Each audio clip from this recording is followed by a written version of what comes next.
We are thinking about ways to better meet our nation's health needs. That means reimagining how we reach and serve communities. How are we preparing for the future? By innovating together. Here at the Office of Population Affairs, or OPA, our community of innovators are driving breakthroughs in pursuit of improved sexual and reproductive health outcomes. When we invite community members as equal partners in developing innovative solutions, we all win. OPA creators come from the Title X family planning and teen pregnancy prevention programs. They are working side by side toward a common goal to dramatically improve health in communities across the nation. Here are some of their stories.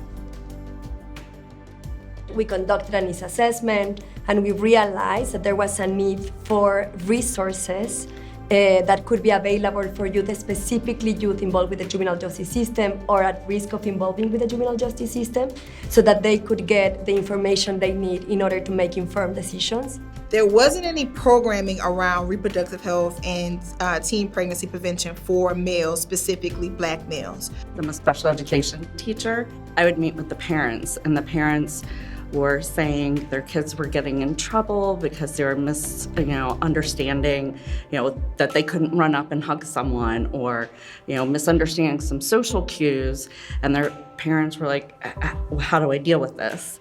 Caregivers felt like there was a gap in their education and training.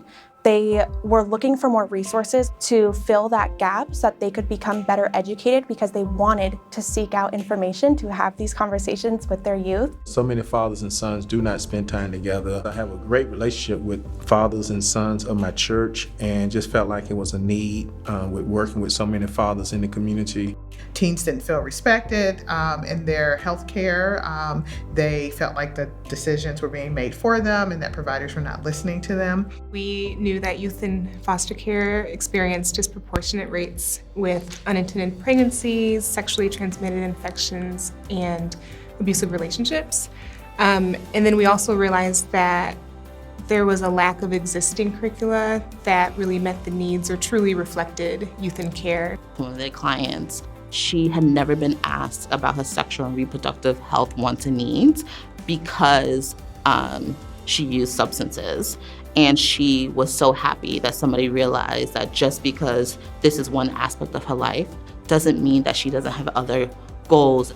Our communities are best situated to work with community members, with young people, and with youth-serving professionals to build solutions that have an impact and resonate with their communities.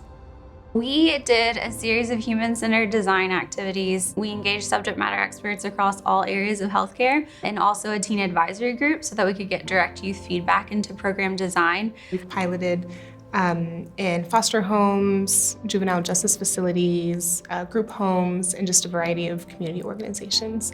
We did listening sessions with parents, educators, faith leaders, and young people. And so we had perspectives from a range of audiences.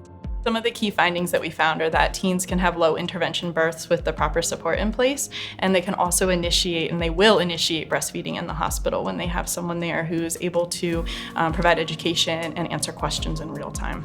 We're following an entire process that really feels that learning is the most important piece, which is really great. We can make adjustments to the innovation, we can adapt it, we can grow the innovation based on evidence, based on, again, like the pilot testing, the feedback that we're getting from youth, but also from partners.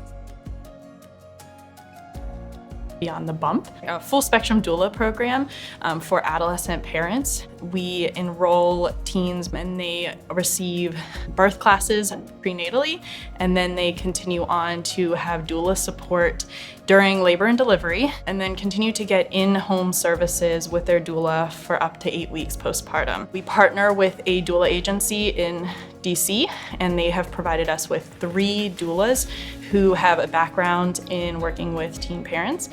Our innovation is a toolkit for increasing linkages between sexual reproductive health and substance use service settings. Fostering Parenthood is a podcast by and for caregivers of youth in foster care.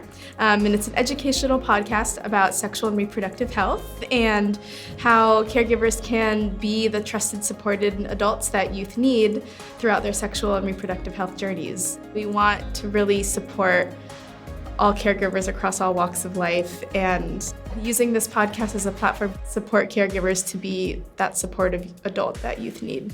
My innovation is a health educator model to improve access to sexual and reproductive health services across our community health centers. And we actually integrate our Title X program into community health centers that are dispersed throughout the Denver metro region. And it really improves same-day access or next-day access to sexual and reproductive health services. Confident Teen is a standardized process that healthcare organizations can adopt to standardize and embed confidential time in all patient visits for adolescents 12 and older. Confident Teen is also a critical way for young people to get information they might not get if it's not standardized. And then it's a chance for them, knowing that information, to ask, the things they need to know in order to make healthy choices for themselves. And our innovation is empowering teens. Knowledge instills next generational success. We want people to know that pregnancy prevention and teen reproductive health, adolescent health shouldn't just be for females, right? We all talk about inclusive education, and so this is for young Black males, created by Black males. Our innovation is an evidence-based entertainment education video series. It is a series of 3 videos that really use a narrative, story-based methodology to speak about issues of sexual and reproductive health, consent, pregnancy prevention, STI prevention and testing, and specifically speaking to youth involved with the justice system in New Mexico. Our innovation is Thrive, Empower Conversations about Sexual Health and Healthy Relationships, a 10-hour curriculum about sexual health and healthy relationships grounded in the experiences and needs of young people in out-of-home care.